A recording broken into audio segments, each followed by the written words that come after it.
Hello and welcome back to the channel on our continuing voyage to become better blues players. My name's Mark, and in this lesson we're going to be looking at improvising in box position 4 and box position 5 of the minor pentatonic scale. We're going to be playing over a 12-bar blues in the key of A. So we're going to be using A minor pentatonic box position 4 and A minor pentatonic box position 5, and I'm also going to show you how to mix major and minor around there and throw in the flat 5 blues note as well for good measure. So we're covering quite a lot of ground in this particular lesson. This is actually now lesson number 15 in a long running series about improvisation, and this is kind of top end of the intermediate lessons. So we're going to cover, as I say, cover a lot of ground today. So let's dive in and I'll show you what box position 4 of the A minor pentatonic scale, and that goes like this.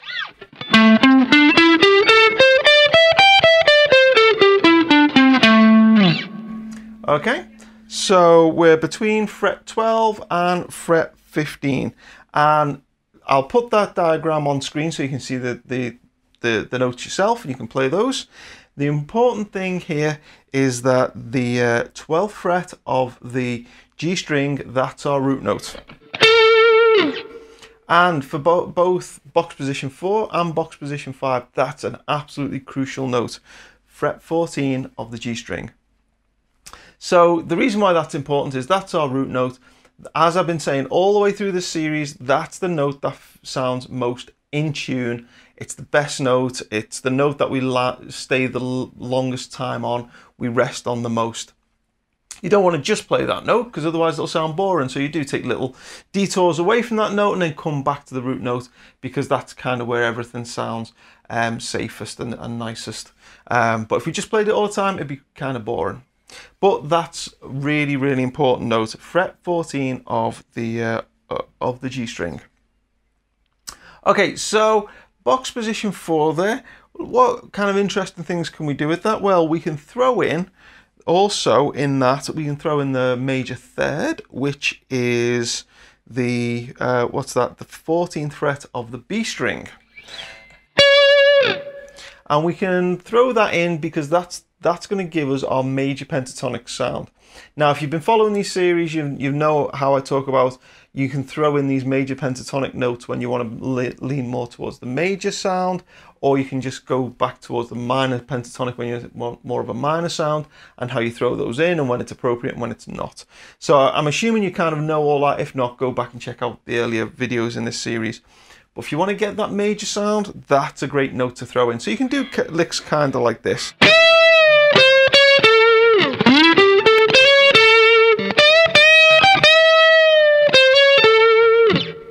So you see the way I'm kind of continually coming in from fret 13, hammering on to fret 14 to get that major sound before resting on our root note.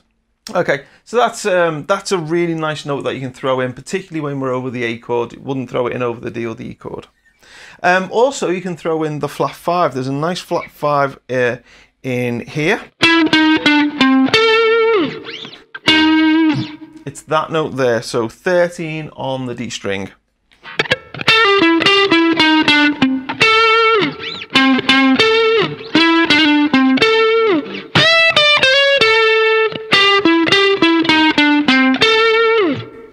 Okay, so we can start to colour our box position 4 of the minor pentatonic with a few of these extra notes to throw in to make it kind of sound interesting as well. Okay, so that's box position 4. What I would normally do now, when I first learned box position 4 anyway, what I'd do is I'd literally spend a week just getting those notes under my fingers, putting on a backing track, playing along, trying to find nice interesting licks. I did a whole lesson of example licks in box position 4 over 12-bar blues. I don't know, maybe a year ago, 8 months ago, something like that. I'll put a link in the description below so you can see that. So if you want to grab some example licks, go check out that video. But we're going to be improvising, so we're going to be resting most of the time on our root note, but we've got these kind of interesting other colours to throw in as well. Okay, so that was box position 4. Box position 5 now goes like this.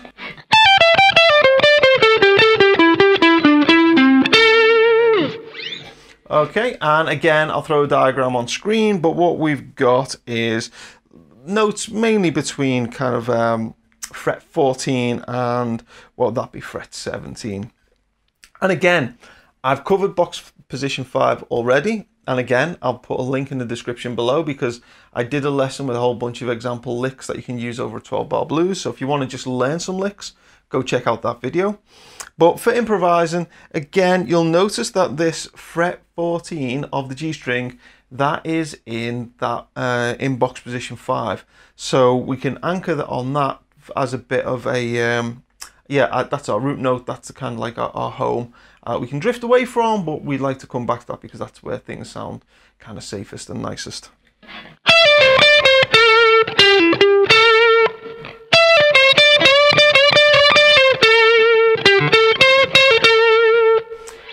Interestingly, we also have a root note right at the top of the scale, which is fret 17 of the top E.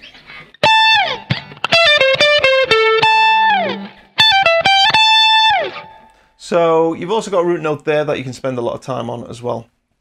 Okay, so there's box position 5. A few other things that we can throw in here. We don't really have a good major third to throw in there. There kind of isn't one around that shape that kind of suits. Other than the fact that you can take the fret, where are we, 16 of the G string, which is the second of the scale, and bend it up a whole tone.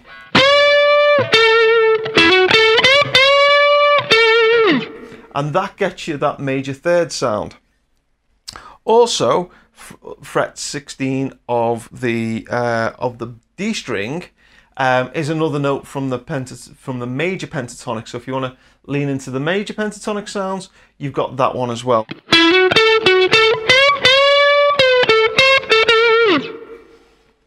So there you heard me kind of lean in towards those major sounds and then go back to the kind of the minor pentatonic box position 5. So you can do those kind of things. What is good to throw in here though is we've got the, what would this be, 13, 14, 15, 16th fret of the B string is a flat 5. So we can do little chromatic runs from 17, 16, 15 on the B string, and that gets us that blue note flat 5 sound.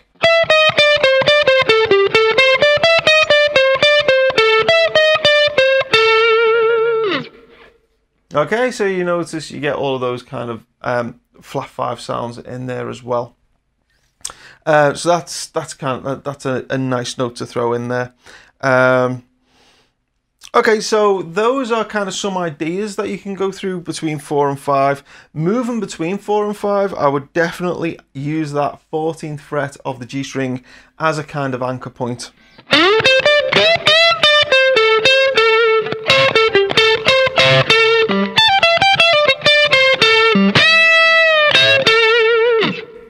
So there you saw me kind of hopping between 4 and 5, backwards and forwards, always kind of flipping around this 14th fret of the G string.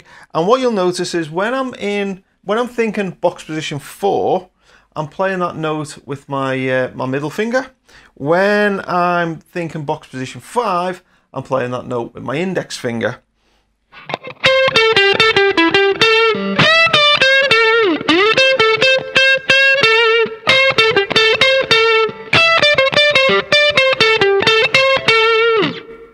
Okay, I don't know if that came across. I hope it did.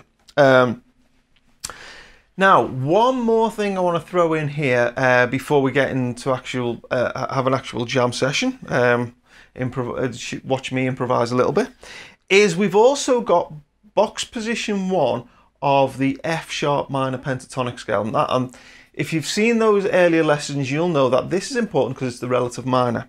And what that means is if we play the notes of F sharp minor pentatonic over an A chord, what you actually get is a major pentatonic sound.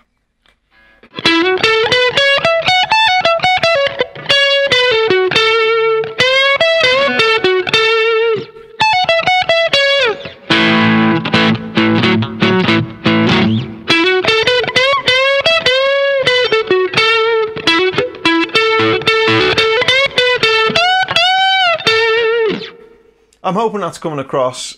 It should be sounding more A major pentatonic. So what I do is I see box position 4, and I see those additional notes that we can throw in there, the major third and the flat 5. I see box position 5, and I see those additional notes that I can throw in there, the flat 5 and the major third. But I also see F sharp minor pentatonic, and when I want to lean in more of a major sound, I'll lean into F sharp minor pentatonic, and when I want more of a minor sound, I'll lean in more towards the box position 5 or box position 4 of the minor pentatonic. Hope that's kind of making some sense. If you get these notes under your fingers on the fretboard, you'll actually kind of see where all these things link up and the little relationships between them, which makes them interesting. And what makes it even more interesting is if you think of F sharp minor pentatonic and you add in the flat 5 note to the F sharp minor blues scale, you get this.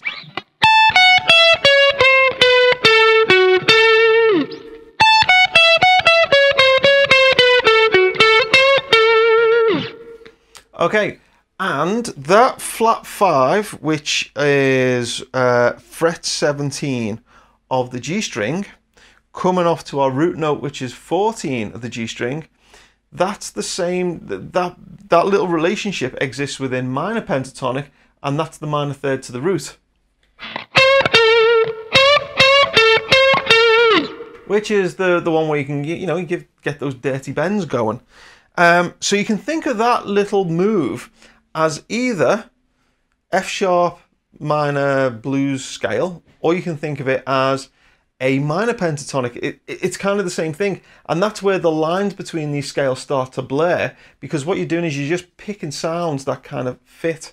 Hope that kind of makes sense. Anyway, what this means is that you've got a whole section of fretboard here on the dusty end of the fretboard between about fret 12 and fret 17, where you've kind of got all these lots of nice little phrases and notes and interesting sounds and flavors and things you can pick out and go for a bit of this and go a little bit major, but go a little bit minor, throw these things in. You've got the flat 5s. There's lots to choose from in there. Okay, the important thing though is always anchoring from that root note. So you've got the one on the 14th fret of the G string, you've got the 17th fret of the top A. You've also got D notes and E notes, which are really important. So you've got a D note here, 15th fret of the B string. So you might want to target that one when you go to the D chord. You got an E note here, which is the 17th fret of the B string. So if you're in box position 4, you've got that one to aim for. You've also got 12th fret top E, which is the same note if you're when you're thinking box position 4. Okay, hope that makes sense. So you got those extra notes to target as well when the chord changes, if you're choosing to do that kind of thing. Okay, now in a moment I'll put a backing track on and you can watch me kind of fumble my own way through all of this. But I would like to say that if you've found these lessons of value and you'd like to consider supporting the channel, then I have a Patreon tip jar, and also you might want to consider becoming a Patreon supporter. Sorry, I have a PayPal tip jar, and you might want to consider becoming a PayPal supporter as well, to help fund the lessons and keep the lessons going. And if you're interested in that, details of both of those things are in the description below. So what I'll do now is I'm going to play an improvisation over a 12-bar blues. It's a backing track that we've used in this series before, so it should be familiar with you. The backing track is available as a separate track on YouTube. I'm not going to tag it to the end of this lesson. You can there's a link in the description below. Go play over this yourself, try it out, try these box positions 4 and 5 and the major minor pentatonic thing going on. But I'm going to play over this, and what I'm going to do is I'm going to go round a 12 bar 3 times. The first time I'm going to concentrate on box position 4. The second time I'm going to concentrate on box position 5. And the third time I'm going to concentrate on F sharp minor pentatonic when I'm on the A chord, and box position either 4 or 5, probably 5, when I'm on the D and E chords. Okay, so you should hear a slight difference in sound in the 3 times through the 12 bar progression. That's an idea we're going to come back to in the advanced lessons when we talk actually planning out your improvisation and planning out what you intend to do. I haven't rehearsed this insofar as I haven't written anything for this. I've obviously done a little bit of practice before this lesson, but I don't know what I'm about to play. But I do know that my plan is box position 4 first of all, box position 5, and then mixing major and minor. Everything else is improvised. So I'll kick the backing track on and see how we get on.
Okay, so I actually went 4 times there when I was only planning to go 3 times, but you get the idea. Box position 4, box position 5, and then mix and major and minor. And it's that mix and major and minor that's where I like to play, in that space there. So I hope you found this useful. Take care, and I'll see you next time.